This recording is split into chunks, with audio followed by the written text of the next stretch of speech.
دوستو آج ہم آپ کو کھانسی کے بارے میں بتانے والے ہیں۔ تکلیف دہ کھانسی سے نجات پانے میں مددگار چند حکیمانہ ٹوٹکے۔ دوستو اگر آپ جاننا چاہتے ہو میڈیسنل پلانٹس کے بارے میں جانکاری تو ہمارے اس چینل کو سبسکرائب کریں اور بیل والے آئیکن کو بھی دبائیں تاکہ ہمارے ہر نئے میڈیسنل پلانٹس کی ویڈیو کی نوٹیفیکیشن آپ کو ضرور آتی رہے۔ تو یہاں پر میں آپ کو کھانسی کے بارے میں بتانے جا رہا ہوں۔ سانس کی نالی میں، پھیپھڑوں کی ہوائی نالیوں میں اگر کوئی خارجی عنصر یا بلغم موجود ہو تو اسے خارج کرنے کے لیے یعنی اس کو نکالنے کے لیے کھانسی بہت ضروری ہوتی ہے۔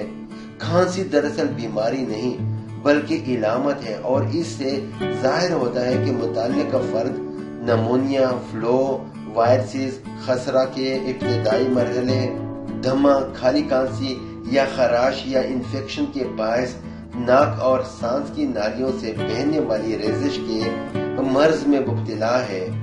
کھانسی کی مختلف قسمیں ہوتی ہیں، کچھ اچانک شروع ہوتی ہیں اور 1-2 دن میں ٹھیک ہو جاتی ہیں، کچھ کئی ہفتوں جاری رہتی ہے۔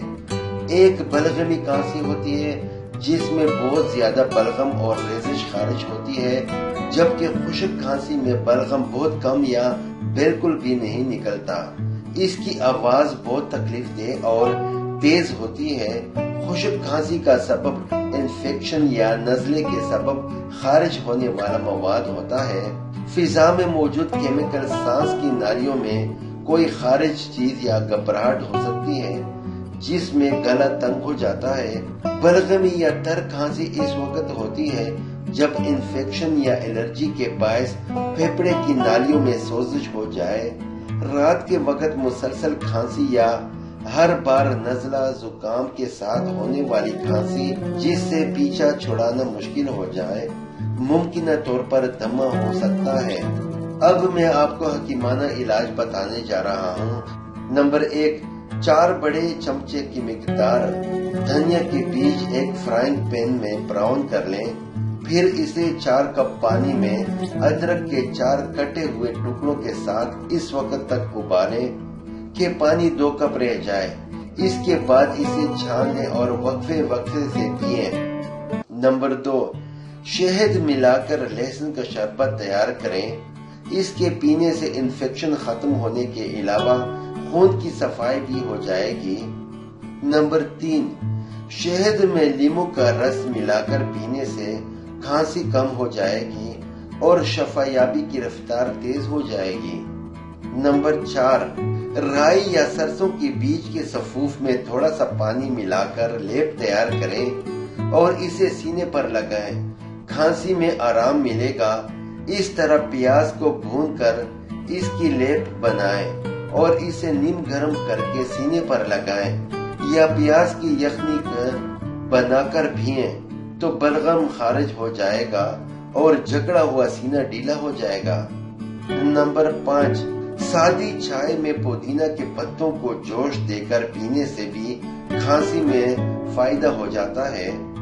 نمبر 6، جڑی بوٹیوں والی چائے میں اگر ملٹھی کی جڑ کو بھی پانی سے نرم کر کے شامل کیا جائے تو مفید ہوتا ہے۔ نمبر 9، لوبان یا سندل کی لکڑی کی لیپ تیار کر کے سینے اور پیٹ پر مالش کریں۔ نمبر 10، درختوں سے حاصل ہونے والی ایک اور گوند سے بنایا ہوا تیل بلغم کے اخراج میں مدد کرتا ہے۔ مختلف قسم کی کھانسی میں ہومیوپیتھک کی جو دوائیں کارگر ہوتی ہیں ان میں بلسٹیلا، براوینیا، فاسفورس، روسیرا، کیمومیلا شامل ہیں، تاہم ان کے معالج کے مشورے سے ان کی مقدار خوراک کے مطابق استعمال کرنا چاہیے۔ اب میں آپ کو احتیاطی تدابیر بتانے جا رہا ہوں۔ اگر کھانسی 10 دن سے زیادہ برقرار رہے یا اس کے ساتھ بخار، سانس لینے میں دشواری، ہونٹ نیلے پڑ جائیں، غنودگی اور بولنے میں دشواری ہو رہی ہو تو فوراً ڈاکٹر سے مشورہ کریں اور ڈاکٹر سے رجوع کرنا ضروری ہوتا ہے۔